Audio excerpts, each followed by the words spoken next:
భాగాల్లో నుంచి దేవుని వాక్యాన్ని మనం ధ్యానము చేద్దాం. మొదటి సమూయేలు గ్రంథంలో నుండి 12వ అధ్యాయంలో, మొదటి సమూయేలు గ్రంథము 12వ అధ్యాయంలో నుండి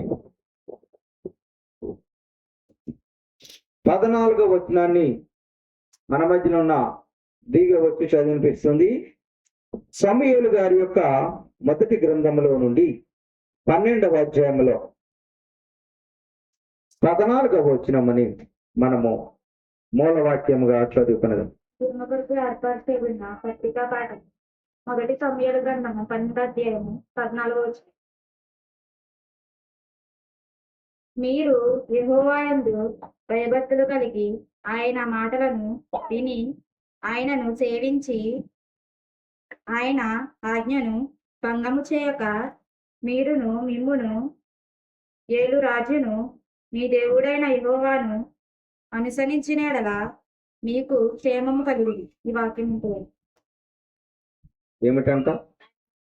మీరు యెహోవా యందు భయభక్తులు కలిగి ఆయన మాటను విని ఆయనను సేవించి ఆయన ఆజ్ఞను భంగము చేయక మీరును మిమ్మును ఏలు రాజును మీ దేవుడైన యెహోవాను అనుసరించిన ఎడలా. చూడండి అక్కడ ఎన్ని పనులు ఉన్నాయో చూడండి. మొట్టమొదటి, దేవుని యందు భయభక్తులు కలిగి ఉండాలి. 2, ఆయన మాట వినాలి. 3, ఆయనను సేవించాలి. 4, ఆయన ఆజ్ఞను భంగము చేయకూడదు. 5, ఆయనను అనుసరించి నడుచుకోవాలి. ఈ 5 చేస్తే ఏం కలుగుద్దని ఉంది అక్కడ? మీకు క్షేమము కలుగును. కాబట్టి ఈ మూలవాక్యములో నుండి 5 విషయాల్లో ఉన్న మొదటి విషయం గురించి మనము పరిశీలన చేద్దాం. దేవుని చిత్తమైతే ఆ మిగతా విషయాలన్నీ తదుపరి అంశాల్లో విశదీకరించుకుందాం. అయితే మొదటిది, యెహోవా యందు మీరు భయభక్తులు కలిగి ఉంటే మీకేం కలుగుద్ది? క్షేమము కలుగుతాది. ప్రియులరా, ఆలోచించండి. మరి దేవుని యందు భయభక్తులు కలిగి ఉంటే మీకు క్షేమము కలుగుతాది. నిజమే, దేవుని యందు భయభక్తులు కలిగి ఉంటే క్షేమం కలుగుతాది. అంటే ఏంటి? ఇప్పుడు అంటే ఏంటి? దేవుని యందు భయభక్తులు కలిగి ఉండటం అంటే ఏమిటి? దేవుని యందు భయం ఉందంటే, నాకు భక్తి ఉందంటే అని మనకు ఎలా కనిపిస్తుంది? దానికి ఏమైనా రూపం ఉన్నదా? దానికి ఏమైనా ఆకారం ఉన్నదా? ఉదాహరణకు ఇది చూపించగానే మీరు ఏం చెప్తారు? ఇది పెన్ను అంటారు. ఎందుకని? దీనికి ఒక ఆకారం ఉన్నది. ఉన్నదా? ఇప్పుడు పరిశుద్ధ గ్రంథాన్ని మనము ఇలా చూపించినప్పుడు ఎవరికైనా ఏమంటారు? ఇది బైబిల్ అని అంటారు. అంటే దీనికి ఒక పేరు పెట్టబడింది, బైబిల్ అని. 66 పుస్తకాల సమ్మేళనం అని పేరు పెట్టబడింది. పరిశుద్ధ గ్రంథమని తెలియపరచబడుతున్నది. మరి భయభక్తులు కలిగి ఉంటే మీకు క్షేమము కలుగుతాది. మరి భయభక్తులు అంటే ఏమిటి? ఎలా చెప్పగలం మనం? ఇప్పుడు ఉదాహరణకి మనము రోడ్డు వెంబడి నడుచుకుంటూ వెళ్తున్నప్పుడు మనకి ఎదురుగా పాము వచ్చిందనుకోండి, ఏమవుతుంది? భయం వేస్తుంది. మరి భయం ఎలా కనపడుతుంది మనకి? ప్రియులారా, ఆలోచించండి. లేఖన భాగాల్లో నుంచి మనము ఈ ప్రశ్నకు జవాబు తెలుసుకోవడానికి ప్రయత్నం చేద్దాం. చూడండి, సామెతల గ్రంథాన్ని ఒకసారి చూద్దాం. సామెతల గ్రంథము 8వ అధ్యాయము 13వ వచనం చదువుదాం. సామెతల గ్రంథము 8వ అధ్యాయము, యెహోవా యందు కలిగి ఉండుట చెడుతనము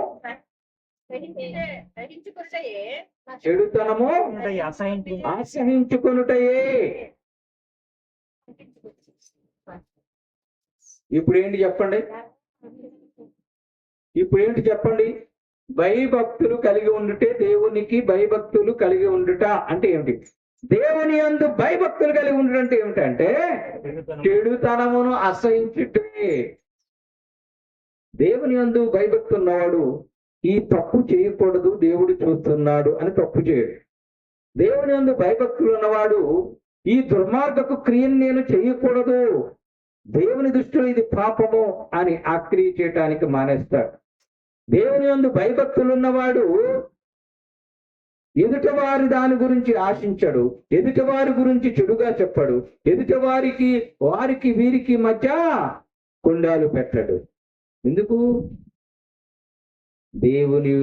దేవుడు మనం ఈ పని చేయటం వల్ల దేవుడు మనలను శిక్షిస్తాడు, మనలను అసహించుకుంటాడు, మన మీదకి ఉగ్రతలు తెస్తాడు అనే భయం ఉంటుంది. భయం లేని వాడు ఏం చేస్తాడు? ఆ కుటుంబానికి ఈ కుటుంబానికి మధ్య పొలలు ఇస్తూ ఉంటాడు, అన్నగారికి మధ్య తగాదాలు పెడుతూ ఉంటాడు, ఆ తోటికోళ్ళకి మధ్య చిచ్చు పెడుతూ ఉంటాడు. ప్రియులారా, కారణం ఏమిటంటే వారికి ఏం లేదు, దేవుడు అంటే భయభక్తులు లేవు. ఆ కారణము చేత ఏం చేస్తారంట? అప్పుడు వీళ్ళు చెడు పనులు చేస్తారు. అంటే ఇప్పుడు దేవుని యందు భయభక్తులు కలిగి ఉండుట అంటే ఏమిటి? చెడును అసహించుకునుటయే. అంటే చెడు పనులు ఎవరైతే చేయడో వారు దేవుని యందు భయభక్తులు కలిగిన వారు. క్లియర్ గా స్పష్టంగా నిర్వచనం మనకు తెలియపరచబడుతున్నది. అయితే మనము చెడు పనులు చేస్తున్నామంటే, చెడు ఆలోచనలు చేస్తున్నామంటే, చెడు క్రియలు చేస్తున్నామంటే మనకి ఏమి లేదు, దేవుని యందు భయభక్తులు లేవో. నామకార్థముగా చర్చకి వస్తున్నామేమో. ప్రియ సంగమా, ప్రియ విశ్వాసులారా, ఆలోచన చేద్దాం. దేవుని వాక్యము మనందరితో తేటగా మాట్లాడుతూ ఉన్నది. చెడును అసహించుకుంటయే దేవుని యందు భయభక్తులు కలిగి ఉండుట. మరి అలాంటి వారు ఉంటారా? ఉన్నారు లోకంలో. మనము ఈ లోకరీతిగా కాదు కానీ లేఖన భాగాల్లో 3 వ్యక్తులను మనం పరిశీలన చేసుకుందాం. మొదటి వ్యక్తిని మనము గమనించుదాము. హనన్య గురించి ఆలోచన చేద్దాం. నెహెమ్యా గ్రంథంలో 7వ అధ్యాయం 2వ వచనంలో ఉన్నది. హనన్య అంట అందరికంటే దేవుని యందు భయభక్తులు కలిగిన వాడిగా ఉన్నాడట. అందరికంటే. ఇప్పుడు మా అబ్బాయి అండి అందరికంటే ఎక్కువ మార్కులు వచ్చినాయండి అంటే ఇప్పుడు ఏమిటి? మిగతా వాళ్ళకి ఏమైంది? మిగతా వాళ్ళ ఉద్దేశంలో మా అబ్బాయి అందరికంటే మంచి మార్కులు ఎక్కువ మార్కులు వచ్చినాయండి అని తల్లిదండ్రులు అంటున్నారంటే మిగతా వాళ్ళకి ఏమైంది అక్కడ అర్థం? తక్కువ వచ్చినాయని అర్థం. ఇక్కడ అనన్య గారు అందరికంటే, చదవండి, అనన్య నమ్మకమైన మనుషుడు అందరికంటే ఎక్కువగా దేవుని ఎదుట, చూసారా? ఎవరి ఎదుట? దేవుని ఎదుట భయభక్తులు కలిగిన వాడు. కానీ మన వాళ్ళు ఉంటారు, మనము కనిపించగానే, పెద్దవారు కనిపించగానే భయభక్తులు నటిస్తూ ఉంటారు. కొందరిని మీరు గమనించారు లేదో, పెద్దవారు ఎవరైనా వచ్చినప్పుడు ఇలాగ వినయంతో చేతులు కట్టేసుకుంటారు. వీరు కూడా పెద్ద వయసు వారు అయినప్పటికీ మళ్ళీ ఆ పెద్ద ఆయన వెళ్ళిపోగలరా అంటుంటారు. అంటే వారికి నిజమైన భయభక్తి ఉన్నదా? లేదు, అది నటన. మరి ఇక్కడ దేవుని ఎదుట అందరికంటే భయభక్తులు కలిగిన వాడుగా అనన్యం అన్నాడు. మరి మనం ఉంటున్నామా? మొదటి వ్యక్తి. రెండవ వ్యక్తి యోబు గ్రంథం 1వ అధ్యాయం 1వ వచనంలో చెప్పబడుతున్నది. యోబు దేవుని యందు భయభక్తులు కలిగి చెడుతనమును విసర్జించను రాయబడి ఉంటాడు. అతడు యథార్థవంతుడును న్యాయవంతుడై ఉండి దేవుని యందు భయభక్తులు కలిగి చెడుతనమును విసర్జించిన వాడు.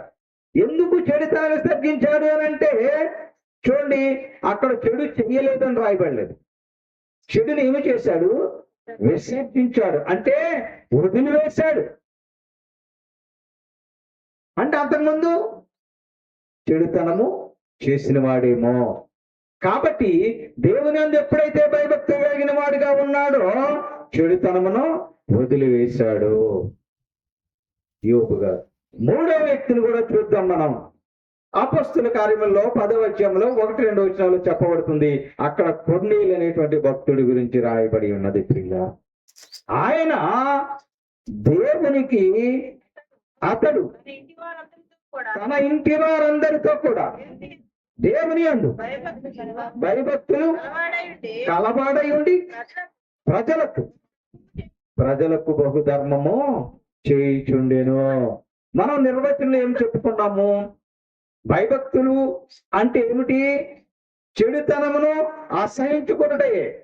అందుకే యోబు గారు చెడుతనమును విసర్జించాడు. ఇప్పుడు కొన్నేళ్ళు గారు ఏం చేస్తున్నాడు?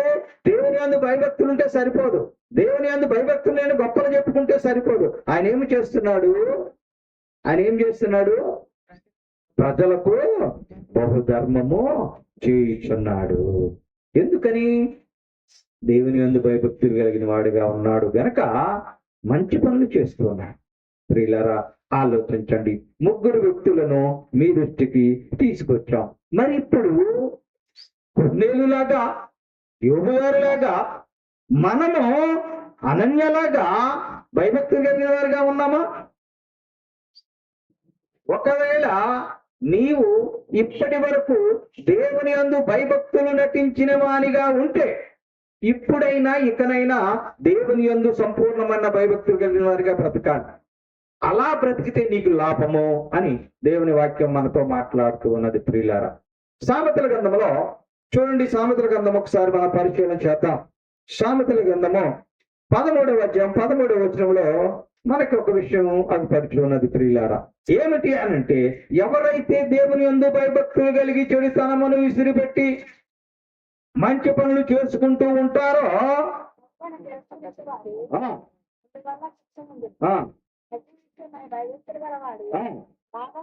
ఏం పొందుతున్నాడు? ఎవరు ఎవరు ఆజ్ఞ విషయమై భయభక్తులు కలిగిన వాడు లాభాలు పొందుతాడు. చూడండి, ఒక వ్యాపారం చేస్తామనుకోండి, ఎందుకు చేస్తాం? లాభాల కోసం. ఒక పంటను పండిస్తున్నామంటే ఎందుకు పండిస్తున్నాం? అంటే మన ఇంట్లో సరిపడగా, మన పిల్లలకి మనకి సరిపడగా తినడానికి మాత్రమేనా? అందుకేనా 5 ఎకరాలు 10 ఎకరాలు 20 ఎకరాలు వ్యవసాయం చేసేది? అందుక? ఎందుకు? లాభము సంపాదించడానికి. మరి నీవు నీ జీవితంలో, నీ బ్రతుకులో, నీ కుటుంబంలో లాభము సంపాదించాలంటే నువ్వు ఎలా ఉండాలి? ఇప్పుడు దేవుని యందు భయభక్తులు కలిగి ఉండే వారికి ఏం పొందుతారంట? లాభము పొందుతారు. మరి ఏమి లాభం కావాలి ఇప్పుడు మనకి? ఈ మనుషులకు కూడా లాభం లేనిది ఏమి చేయరు కదా. మన సొంత వారైనా, రక్త సంబంధికులైనా మన నుంచి ఏదన్నా లాభం ఉంటేనే మనతో మాట్లాడుతున్నారు. అయ్యో వాళ్ళకి డబ్బులు లేవు అంటే వాళ్ళతో మాట్లాడరు, వాళ్ళ వల్ల మనకేం ఉపయోగం లేదు, మళ్ళీ మనల్ని అడుగుతారేమో. వారితో లాభం లేనప్పుడు ఎందుకు మాట్లాడటం? కనిపిస్తే తప్పించుకెళ్ళిపోవటం, ఫోన్ చేస్తే ఫోన్లు ఎత్తకపోవటం, ఇది లోకరీతి నానుడి జరుగుతూ ఉన్నది. కానీ ఇక్కడ దేవుని యందు ఎప్పుడైతే మీరు భయభక్తులు కలిగి జీవిస్తారో, చెడుతనమును విసర్జించి మంచి పనులు చేస్తూ ఉంటారు, అప్పుడు మీకు లాభము. 5 లాభాలు దేవుని వాక్యం మనకి 5 లాభాలను చూపిస్తూ ఉన్నది. దేవుని యందు భయభక్తులు కలిగిన వారిగా మనం ఉంటే 5 లాభాలు లేఖన భాగంలో మనకి తేటగా తెలియపరచబడుతూ ఉన్నవి ప్రియులారా. ఈ యేసుకృపకు పరిచర్యలో పాలుపంపులు పొందుతూ ఈ వాక్యాన్ని ఎవరైతే వింటున్నారో, ఎవరైతే చూస్తున్నారో వారంతా గమనించండి. దేవుని యందు భయభక్తులు కలిగిన వారిగా మీరు బ్రతికితే మీకు 5 లాభాలు ఉన్నాయి. మొదటి లాభం, ద్వితీయోపదేశకాండం 5వ అధ్యాయం 29వ వచనంలో మొదటి లాభం. మనిషి లాభం లేనిది ఏం చేయడు కదా. కాబట్టి మనం ఎప్పుడైతే దేవుని యందు భయభక్తులు కలిగిన వారిగా జీవిస్తామో, దేవుని యందు భయభక్తులు కలిగిన వారిగా బ్రతుకుతామో, అప్పుడు వారికి వారి సంతానమునకు నిత్యమును క్షేమము కలుగునట్లు వారు నా యందు భయభక్తులు కలిగి నా ఆజ్ఞలన్నిటిని అనుసరించుచు మనసు వారికి ఉండిన మేలు. అంటే ఇప్పుడు ఏమిటి? ఎవరైతే దేవుని యందు భయభక్తి కలిగిన వారు ఉంటారో మొదటి లాభము నిత్యము క్షేమము కలుగుతారు. అందుకే దేవుని యందు భయభక్తులు కలిగి ఉండాలి. ఏమిటంట మొదటి లాభము? గుర్తుంచుకోండి, మొదటి లాభం ఏమిటది? నిత్యము క్షేమం. ఒట్టి క్షేమం కాదు, నిత్యము క్షేమము. రెండవది 128వ కీర్తనలో 4వ వచనంలో మనకి తెలియపరచబడుతున్నది, ఎవరైతే దేవుని యందు భయభక్తులు కలిగి బ్రతుకుతారు, ఎవరైతే దేవుని యందు భయభక్తులు కలిగి జీవిస్తారు, వారి కుటుంబాన్ని భయభక్తుల్లో నడిపించుకుంటారు, వారి బిడ్డలను ఎవరైతే భయభక్తులు నడిపించుకుంటారో వారికి యెహోవా యందు భయభక్తులు గలవాడు ఎలాగూ ఆశీర్వదించబడును. సియోనులో నుండి యెహోవా నిన్ను ఆశీర్వదించును. అంటే నీకు ఆశీర్వాదం కావాలంటే నీవు దేవుని యందు భయభక్తులు కలిగి ఉండాలి. దేవుడు నాకు ఆశీర్వదించట్లేదండి, నేను ఎన్ని అడిగిన ఇవ్వట్లేదండి, నేనేం చేసినా సఫలీకృతం. ఎందుకు? నువ్వు దేవుని యందు భయభక్తులు లేవు. నీ దేవుని యందు భయభక్తులు లేనప్పుడు దేవుడిని ఎందుకు ఆశీర్వదించాలి? దేవుని యందు భయం ఉండాలి, భక్తి ఉండాలి. ఉంటే రెండవ లాభం ఏంటంట? నిత్యము ఆశీర్వాదము, అధిక ఆశీర్వాదం అండి. ఏం ఆశీర్వాదం అది? ఏం ఆశీర్వాదం అండి? అధిక ఆశీర్వాదము. అది మనకి తెలియపరచబడుతూ ఉన్నది ప్రియులారా. అది రెండవ లాభము. మూడవ లాభం కూడా చూద్దాం. సామెతల గ్రంథం 10వ అధ్యాయం 27వ వచనంలో మూడవ లాభం చూడండి. ఎవరైతే దేవుని యందు భయభక్తులు కలిగిన వారు ఉంటారో వారికి మూడవ లాభం కనపడుతూ ఉన్నది. యెహోవా యందు భయభక్తులు కలిగి ఉండుట దీర్ఘాయువునకు. ఏమిటండి అది? దీర్ఘాయువు, ఆయుష్ ఇస్తాడట. ఎవరికి ఇస్తాడు? యెహోవా యందు భయభక్తులు కలిగిన వారికి దీర్ఘాయువు. ఇది మూడవ లాభం. నాలుగవ లాభాన్ని కూడా మనం గమనించినప్పుడు 112వ కీర్తనలో 1వ వచనంలో చెప్పబడుతూ ఉన్నది. 112వ కీర్తన 1వ వచనం చదవండి. యెహోవా యందు భయభక్తులు గలవాడు ఆయన ఆజ్ఞలను బట్టి అధికంగా ఏమిటండి? అధికమైన ఆనందం. మామూలు ఆనందం కాదు, దేవుని యందు భయభక్తులు కలిగిన వారికి. నాలుగవది అధికమైన ఆనందము. ఐదవది చూడండి, ఐదవది కూడా చూద్దాం. సామెతల గ్రంథం 16వ అధ్యాయం 6వ వచనాన్ని చదువుదాం. సామెతల గ్రంథం 16వ అధ్యాయం 6వ వచనములో కృపా సత్యం వలన యెహోవా యందు భయభక్తులు కలిగి ఉండుట వలన మనుష్యులు చెడుతనము నుండి తొలగిపోవుదురు. దేవునికి స్తోత్రం. అందుకనే ఆయన ఎవరు? యోబు గారు యెహోవా యందు భయభక్తులు కలిగి చెడుతనమును విసర్జించాడు. కాబట్టి ఐదవ లాభం ఏమిటంటే దేవుని యందు భయభక్తులు కలిగి ఉంటే మనము చెడుతనము చేయకుండా ఉంటాం. ఇప్పుడు 5 ప్రయోజనాలు దేవుడు మనకి సమకూరుస్తున్నాడు. ఏమిటి అది? మనకి అధికమైన ఆశీర్వాదం, అధికమైన ఆనందము, నిత్యము క్షేమము, దీర్ఘాయువు, చెడుతనము విడిచిపెట్టం. ఈ 5 లాభాలు ఉచితంగా దేవుడు అనుగ్రహిస్తున్నాడు. మీరే పెట్టుబడి పెట్టక్కర్లా. వ్యవసాయం చేయాలంటే పెట్టుబడి పెట్టాలి, వ్యాపారం చేయాలంటే పెట్టుబడి పెట్టాలి, ఉద్యోగం కావాలంటే చదువుకోవాలి, కాంపిటేటివ్ ఎగ్జామ్స్ రాయాలి, అందులో పాస్ అవ్వాలి, ఇంటర్వ్యూకి వెళ్ళాలి, ఇంటర్వ్యూలో పాస్ అవ్వాలి, ఉద్యోగం పొందాలి. కానీ మన దేవుడు ఉచితంగా నీకు 5 లాభాలు ఇస్తానంటున్నాడు. ఏమిటి? ఉచితంగా ఇస్తానంటున్నాడు. ఎప్పుడు ఇస్తాడు? మనము దేవుని యందు భయభక్తులు కలిగి బ్రతికితే ఇస్తానంటున్నాడు. ఏమిస్తానంటున్నాడు? నిత్యము క్షేమము, అధికమైన ఆనందము, ఆశీర్వాదము. 4వది మర్చిపోయారు అప్పుడే. ఎన్ని లాభాలు చెప్పాం? 5. మొదటిది నిత్యము క్షేమము, అధికమైన ఆనందము. 3 చెప్పండి. 3 ఆశీర్వాదము, 4 దీర్ఘాయువు, 5 5 చెడుతనమును విసర్జించడం. అంటే మీరు వాక్యాన్ని శ్రద్ధగా ఆలకించటం లేదు. మనసు ఇక్కడుంది, మనిషికి ఉన్నారు మనసు ఇంటి దగ్గర మాంసం కూర మీద ఉంది. ఎంత త్వరగా వెళితే వదిలేస్తే పాస్టర్ గారు తొందరగా వెళ్ళి 12కి వచ్చాం వండుకుని త్వరగా వెళ్ళి త్వరగా తినొచ్చు అనుకుంటున్నాం. వినటం లేదు వాక్యం. ఎన్ని లాభాలు చెప్పండి? మొదటిది నిత్యము క్షేమము, ఆశీర్వాదము, దీర్ఘాయువు, ఆనందము, చెడుతనం విసర్జించటం. ఈ 5 లాభాలు దేవుడు ఉచితంగా ఇస్తా అంటున్నాడు. మీరే పైసా ఖర్చు పెట్టక్కర్లా. కాకపోతే మీరేం చేయాలంటే ఇప్పుడు దేవుని యందు భయభక్తులు కలిగి జీవించాలి. అంటే ఇవి లేవు మనకి. ఇప్పుడు ఉన్నాయా? ఇవన్నీ ఉన్నాయా? ఇవన్నీ ఉన్నాయమ్మా మనకి. లేవు అంటే కారణం ఏమిటి? భయభక్తులు కలిగి బ్రతకటం లేదు మనం. కాబట్టి దేవుని వాక్యం చెప్తుంది, కీర్తన గ్రంథం 2వ అధ్యాయం 11వ వచనంలో ఏమనంటే, ఇప్పుడైనా ఇకనైనా మీరు దేవుని యందు భయభక్తులు కలిగి, ఇప్పుడైనా ఇకనైనా దేవుని యందు భయభక్తులు కలిగి యెహోవాను సేవించాలి. ఎలా సేవించాలి? గడగడ వణుకుతూ ఉండాలి. అంటే ఏంటి? పాము కనపడితే గడగడ వణుకుతున్నారు, దెయ్యం బట్టే మనిషి ఎదురైతే గడగడ వణుకుతున్నారు.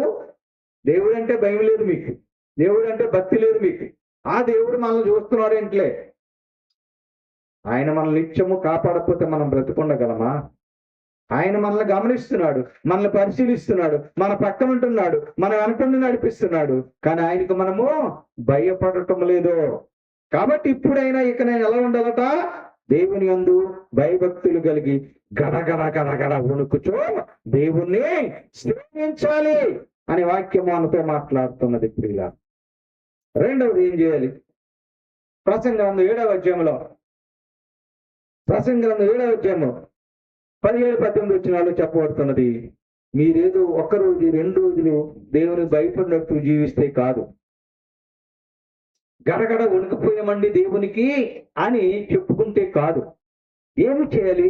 దేవుని యందు భయభక్తులు కలిగిన వారు వాటిని కొనసాగించాలట. అంటే నిరంతరము కొనసాగించే వారిగా ఉండాలి. ప్రియ సంఘం, మా ప్రియ విశ్వాసులారా, ఆలోచన వచ్చేయండి. అంతేకాదు కానీ ఎఫెసీ పత్రిక 5వ అధ్యాయంలో 21వ వచనం ఏమంటుందంటే, మీరు ఈ యొక్క దేవుని యందు భయభక్తులు కలిగిన వారిగా ఉంటున్న మీరు ఎలా ఉండాలంటే, భయభక్తులు కలిగి ఉన్నామని చెప్పుకోవటం కాదు కానీ దేవునికి లోబడి నడుచుకోవాలి. అంటే దేవుని మాట చొప్పున నడుచుకోవాలి, దేవుని ఆజ్ఞ ప్రకారం మనము నడుచుకునేవారు. చదవండి. క్రీస్తునందరి భయముతో ఒకరికొకడు లోబడి ఉండాలి. భర్త భార్యకి లోబడటం లేదు, భార్య భర్తకి లోబడటం లేదు, పిల్లల తల్లిదండ్రులకు లోబడటం లేదు, కోడల అత్తగారికి లోబడటం లేదు. ఈ మనుషులు ఏమైపోయారంటే స్వేచ్ఛను కోరుకుంటున్నారు. ఈ మనుషులు ఏమైపోయారంటే మేమే ఉండాలి, మేమే బ్రతకాలి, మాకు ముసలితో పని లేదు, వాళ్ళు మా కొట్టు. ఇలా స్వేచ్ఛ కోరుకుని బ్రతుకుతున్నారు. ఎవరికి ఎవరు లోబడటం లేదు. నీవు సాటి మనిషికే నీవు లోబడినప్పుడు దేవునికి ఇంకెక్కడ లోబడి బ్రతుకుతావు? అందుకే నీవు సాటి మనుషులకు లోబడి, నీ పెద్దవారికి చిన్నవారు లోబడి, భార్య భర్తకు లోబడి, భర్త తల్లిదండ్రులకు లోబడి, బిడ్డలు తల్లిదండ్రులకు లోబడి, మొత్తం కుటుంబం దేవునికి లోబడి బ్రతికే వారిగా ఉండాలి అని వాక్యం మాట్లాడుతుంది. అయితే మరి మీకు అసలు భయభక్తులు ఎందుకు ఉండటం లేదు?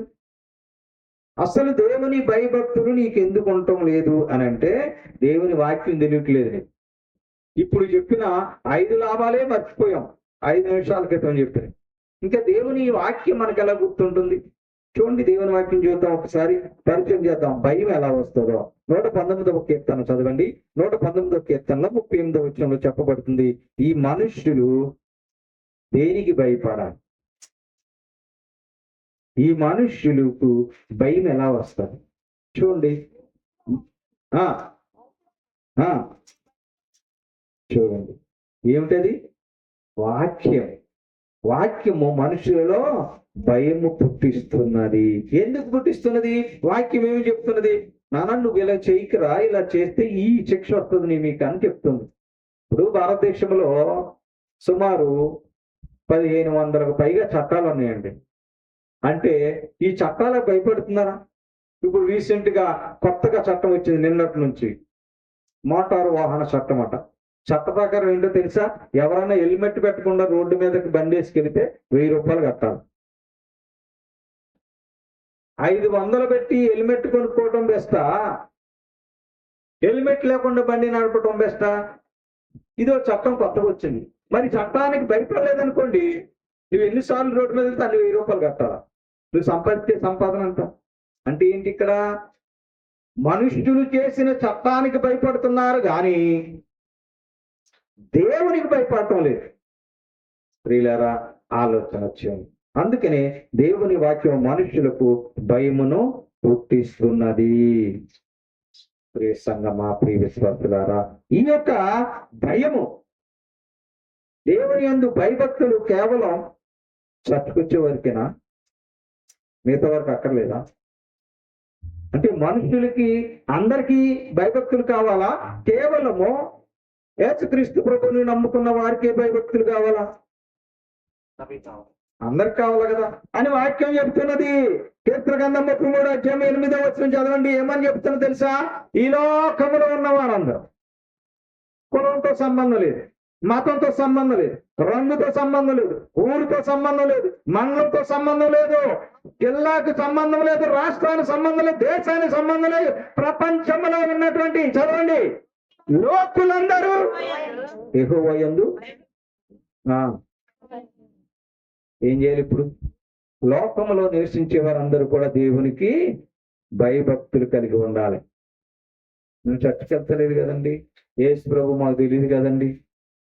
అందరూ దేవునికి భయపడి ఉండాలి, భయభక్తులు కలిగి ఉండాలి. ఎందుకు చెప్ప? దేవుని వాక్యం మాట్లాడుతున్నది అందరూ అంతటా మారు మనసు పొందాలట. ఎప్పటికైనా వారిని ఏమి లేదు. ప్రతి నాలుక స్తుతించాల్సిందే, ప్రతి మోకాలు వంగాలి ఆయన నామం పేరటని వాక్యం ఉంది. అది ఖచ్చితంగా జరుగుతుంది.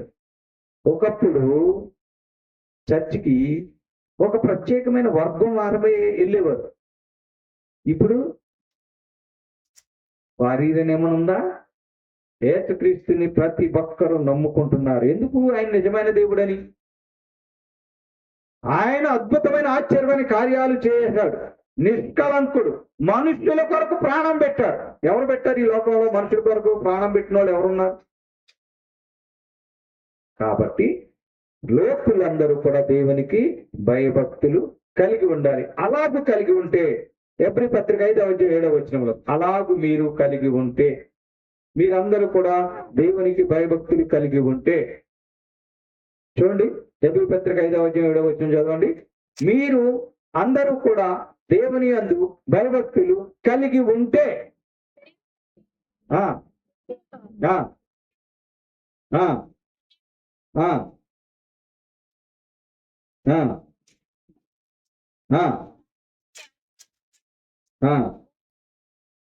ఆ దేవునికి స్తోత్రం. నీ ప్రార్థనలు, నీ యాచనలు, నీ యొక్క ఏడుపు, నీ యొక్క మొర దేవుడు ఆలకించాలంటే భయభక్తులు కలిగి ప్రార్థన చేయాలి. అయ్యో నాకు కష్టం వచ్చిందని ప్రార్థన చేయటం కాదు, నాకు అప్పు వచ్చిందని ప్రార్థన చేయటం కాదు, నాకు రోగం వచ్చిందని ప్రార్థన చేయటం కాదు. భయభక్తులు కలిగి ప్రార్థన చేస్తే దేవుడు ఆలకిస్తాడట. అట్టి రీతిగా భయభక్తులు కలిగి దేవునికి ప్రార్థన చేస్తూ దేవుడు మనకి ఇవ్వాలనుకున్న 5 లాభాలు పొందుకోవటానికి ప్రతి ఒక్కరూ ప్రార్థన పూర్వకంగా మీరు ముందుకు కొనసాగాలని తెలియపరుస్తూ ఈ నా కొద్ది మాటలు ముగిస్తూ ఉన్న దేవుడు ఈ మాటలను, ఈ వాక్యమును మనందరి వినికిడిలో దీవించును గాక. ఆమేన్. మీ అందరికీ నా వందనములు.